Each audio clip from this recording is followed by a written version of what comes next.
नमस्कार friends, Marathi serial ॲक्टमध्ये मी तुम्हा सर्वांचं स्वागत करते. अबोली या मालिकेच्या आजच्या भागामध्ये आपण पाहणार आहोत. नीता ही लेटर घेऊन घरामध्ये येते आणि म्हणते की आई, अगं हे बघ काय आलंय, लेटर आलंय आपल्याला.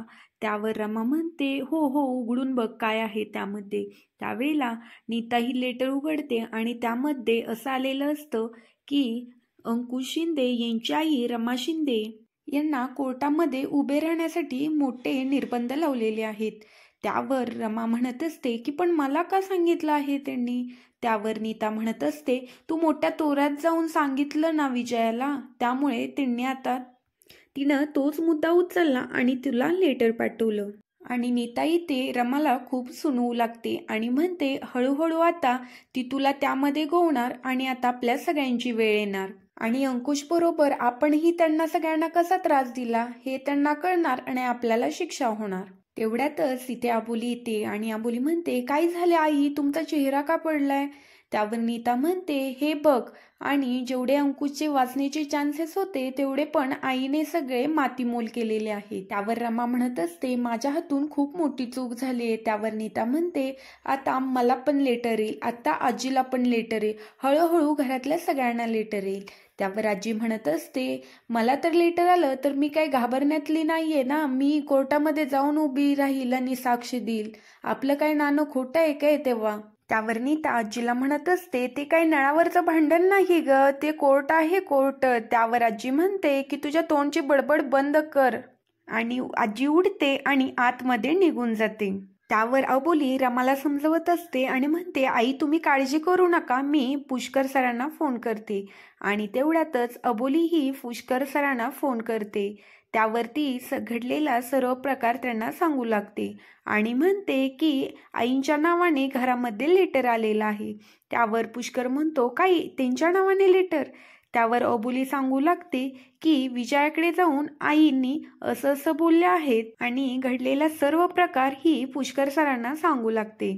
त्यावर पुष्कर म्हणत असतो तुम्ही बिनधास्तपणे राहात, आईंना म्हणाव काळजी करू नका, मी आहे ना, असं तो अबोलीला सांगत असतो. आणि अबोली पुष्करला सांगू लागते की मी सरांना भेटायला गेले होते आणि अंकुश सरांनी असं सांगितलं आहे की थोडे दिवस आजीला आपण गावी पाठवूया.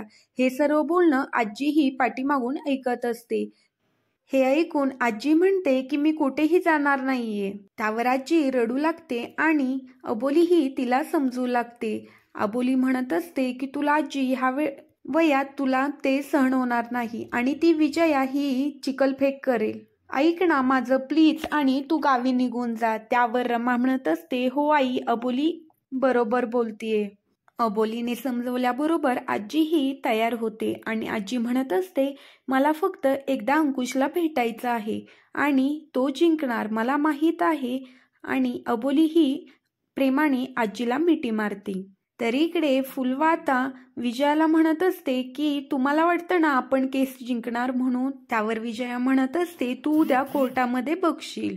तेवढ्यात विजयाचे असिस्टंट येतात आणि ते म्हणतात की मॅडम बाहेर पुष्कर वकील आलेले आहेत. त्यावर विजया म्हणते त्याची एवढी हिंमत, आणि तो सांगू लागतो की त्याने मला धमकी पण दिली आहे, उद्या अंकुशच्या आई बरोबर कोर्टामध्ये नीट नाही वागला तर तुमचं काही खरं नाही. त्यावर विजया म्हणते त्याची एवढी हिंमत, जा त्याला बोलवून आण. त्यावर तो वकील त्याला बोलवायला जातो. त्यावर विजया पुष्करला म्हणत असते जे बाहेर भुंकत होतास ना ते माझ्या पुढेच भुंक. त्यावर तो म्हणत असतो की मॅडम मी भुंकत नाही, मी डरकाळी फोडतो, चांगल्या चांगल्यांना माझ्यामुळे घाम येतो. त्यावर विजया म्हणते तू LLBच्या पुस्तकांना कव्हर घालवत होतास ना त्यावेळेला मी हे कोर्ट गाजवत होते, बच्चा आहेस तो अजून. त्यावर पुष्कर म्हणतो की बच्चा असेल हो मॅडम, पण मी दिवसात सगळ्यांना तारे दाखवतो. त्यावर विजया पुष्करला म्हणत असते कशाला आलात. त्यावर पुष्कर म्हणत असतो तुम्ही खोट्या केसमध्ये अंकुशला अडकवाल आणि मी फक्त बघत बसेल. त्यावर पुष्कर म्हणत असतो नाही मॅडम, तुम्ही अंकुशच्या आईचा कोर्टामध्ये अपमान करायचा नाही. त्यावर विजया म्हणते केला अपमान मी कोर्टामध्ये, तू काय करणार आहेस. त्यावर पुष्कर म्हणत असतो काय करणार आणि हसत म्हणतो मी गप्प बसणार, मी झोप काढणार, वेळ आली तर मोबाईलवर गेम खेळत बसणार. कारण या सगळ्या कटकारस्थानामध्ये पुष्कर हा विजयाच असिस्टंट असतो आणि विजयानेच त्याला तिकडे पाठवून दिलेलं असतो आणि हे सर्व पाहून फुलवाला काहीच समजत नसतं। त्यावर विजया सांगू लागते, हा माझा असिस्टंट आहे आणि हाच मी त्याला तिकडे पाठवला आहे। त्यावर विजया आणि पुष्कर दोघेही हसू लागतात। तर इकडे अंकुश हा जेलमध्ये असताना अबोली ही आजीला घेऊन तिथे येते। त्यावर अंकुश म्हणत असतो, तू का घेऊन आलीस आजीला इथे? तुझ्या नजरेमध्ये नजर देऊन मला गावाला जायचं आहे, मला पण वाटतं तुला भेटावं। आणि आजीही अंकुशला मावळा घेऊन आलेली असते आणि त्याला धीर देण्याचा प्रयत्न करत असते। त्यावर अंकुश म्हणतो, आजी तू अजून ठेवला आहेस? त्यावर आजी म्हणत असते, माझ्या पत्र्याच्या पेटीमध्ये मी अजून जपून ठेवलेला आहे। त्यावर अबोली म्हणते, आजी हे काय आहे? त्यावर आजी म्हणते की माझ्या अंकुशाचं लहानपणीचं मावळा। त्यावर सगळे त्याला म्हणायचे, तू हे का घेऊन फिरतोय? त्यावर अंकुश म्हणायचा, मला हे शिवाजी महाराजांनी दिलेलं आहे। परिस्थिती कितीही बिकट असू दे, मी तुमचं संरक्षण करणार, तुमच्यावर अन्याय होऊ देणार नाही आणि तू चुकायचं नाहीस, तू ताठ मानेनं चालायचं। मला तुझ्या डोळ्यामध्ये सच्चाई दिसते आणि तीच तुझी ताकद आहे अंकुशा आणि तीच सच्चाई घेऊन ही अबोली तुझ्यासाठी लढतीये आणि या सच्चाई पुढे विजया काय आणि ती फुलवा काय कोणी सुद्धा टिकणार नाही। जशी तुला माझी काळजी वाटते तशी मलाही तुझी काळजी वाटतेय। आजी अंकुशला म्हणत असते, मी आता गावाला जाते, पण तू तुझ्या वर्दीमध्ये जीपमधून मला न्यायला तिकडे ये। त्यावर अंकुश हो म्हणतो आणि रडू लागतो आणि तू तुझ्या तब्येतीची काळजी घे असं सांगत असतो। तर इकडे आता अबोली आणि रमाला खूप टेन्शन आलेलं असतं, कारण पुष्कर वकील हे घरी आलेले नसतात। त्यावर रमा म्हणते, अगं तू त्यांना फोन लावून तरी बघ। त्यावर अबोली ही पुष्कर वकिलांना फोन करत असते आणि पुष्कर आणि विजया हे दोघे एकत्र बसलेले असतात। त्यावर अबोलीचा फोन आल्याबरोबर पुष्कर म्हणतो विजयाला की अबोलीचा फोन आला आहे। त्यावर विजया म्हणते, स्पीकरवर ठेव आणि पुष्कर बोलू लागतो, मॅडम माझ्या बहिणीचा ॲक्सिडेंट झाला आहे आणि मी हॉस्पिटललाच निघालो आहे। त्यावर अबोली म्हणत असते, बापरे। पुष्कर वकील म्हणतो, तुम्ही कोर्टामध्ये डायरेक्ट आणा, मी पूर्णपणे तयारी केलेली आहे। हे सर्व विजय आणि पुष्कर वकिलांनी मिळून केलेला प्लॅन असतो। त्यावर पुष्कर वकील म्हणतात की तुम्ही काळजी करू नका मॅडम, मी विजयाची टांगा पलटीच करतो। त्यावर अबोली म्हणत असते, ते खरं आहे सर, पण तुम्ही एकदा मला भेटून जा ना, तुम्ही काय मुद्दे मांडणार आहे, काय बोलणार आहे ते मला पण कळलं असतं। त्यावर पुष्कर वकील म्हणत असतात की मॅडम मी डायरेक्ट कोर्टामध्येच बोलेल, मी पूर्ण अभ्यास केलेला आहे आणि असं मला वाटतं की आज आपण अंकुशची बेल करून घेऊ, मी त्यासाठी पूर्ण प्रयत्न करणार आहे। त्यावर अबोली ठीक आहे म्हणते आणि कॉल ठेवून देते। त्यावर इकडे विजया पुष्करला म्हणत असते, मला तरी सांग तू कोर्टामध्ये काय मुद्दे मांडणार आहेस? त्यावर पुष्कर म्हणतो की काय मॅडम मुद्दे मांडणार आहे, तेव्हा मी काय मुद्दे मांडून तुमची काय मार खाणार आहे काय? आणि ते दोघेही हसू लागतात। तर इकडे अबोली रमाला म्हणत असते, आई ते आपल्याला डायरेक्ट कोर्टामध्येच भेटणार आहेत।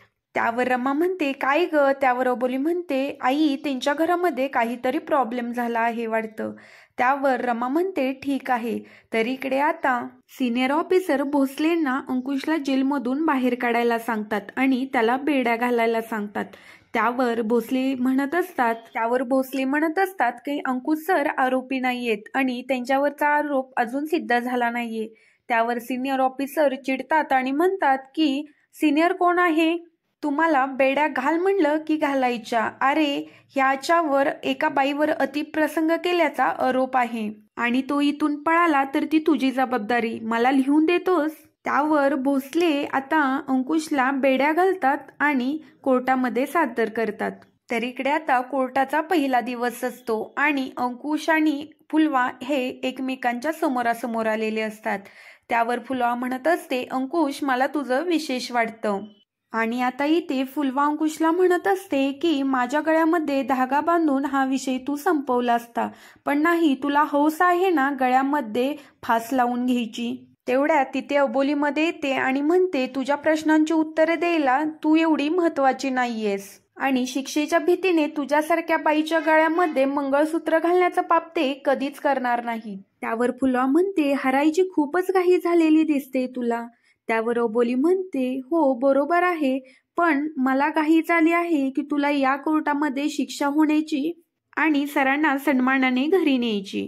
त्यावर फुलवा म्हणत असते, हे असे केस मोकळे सोडून आणि पतिव्रतेच्या बाता मारून तू अंकुशला निर्दोषपणे सिद्ध करणार नाहीयेस. माझी वकील त्याला या गोष्टीतून बाहेर पडण्याची कोणतीच संधी देणार नाही, हे लक्षात ठेव तू. त्यावर अबोली म्हणत असते, मला अंकुश सरांवरती पूर्ण विश्वास आहे आणि तो दिवस लवकरच येईल आणि मला तो दिवस दिसतो. तुला ह्या कोर्टामध्ये हेच पोलीस तुला बेड्या घालून इथून नेत असणार आहेत, पण तुला माझ्याकडे मान वर करून बघायची सुद्धा लाज वाटेल. त्यावर इथे आता सगळे कोर्टामध्ये बसलेले असतात आणि अंकुशला तिथं आणलं जातं. अंकुश हा जज वकिलांना नमस्कार करून जज वकील म्हणतात, कारवाई चालू करा. आता इथे विजया उठते आणि तिचा कोट काढून ठेवते आणि पहिल्यासारखीच नाटकं करू लागते. त्यावर जज साहेब बघत असतात आणि म्हणतात, तुमच्यावरचे सगळे निर्बंध काढले आहेत ना. त्यावर विजया म्हणते, येस युअर ऑनर. त्यावर जज म्हणतात की मग तुम्ही कोट का काढून ठेवलात? हे न्यायालय आहे आणि न्यायालयाची शिस्त तुम्ही विसरला आहात का? त्यावर विजया म्हणत असते, मला सगळं माहीत आहे, पण युनिफॉर्मवरून माझा विश्वास उडलेला आहे म्हणून मी हा कोट काढून ठेवलेला आहे.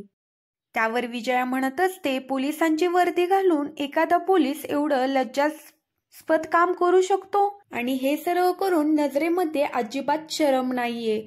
समाजाचा रक्षक हा भक्षक झालेला आहे असं म्हटल्याबरोबर सगळ्यांना धक्का बसतो. तर पुढील भागामध्ये आपण पाहणार आहोत, जज साहेब त्या दिवशी एका व्यक्तीने अंकुशला आणि फुलवाला एकत्र पाहिलं होतं, ती म्हणजे अंकुशची आई रमा शिंदे. यावर जज साहेब कोर्टामध्ये रमा शिंदेला उभं करतात आणि विचारतात की त्या दिवशी तुम्हाला फुलवा आणि अंकुश एकत्र दिसले होते का? त्यावर रमा शिंदे हो म्हणून सांगते. असं बोलल्यावर अंकुशला खूप मोठा धक्का बसतो. असेच मालिकेचे अपडेट जाणून घ्यायचे असेल तर चॅनेलला सबस्क्राईब करा.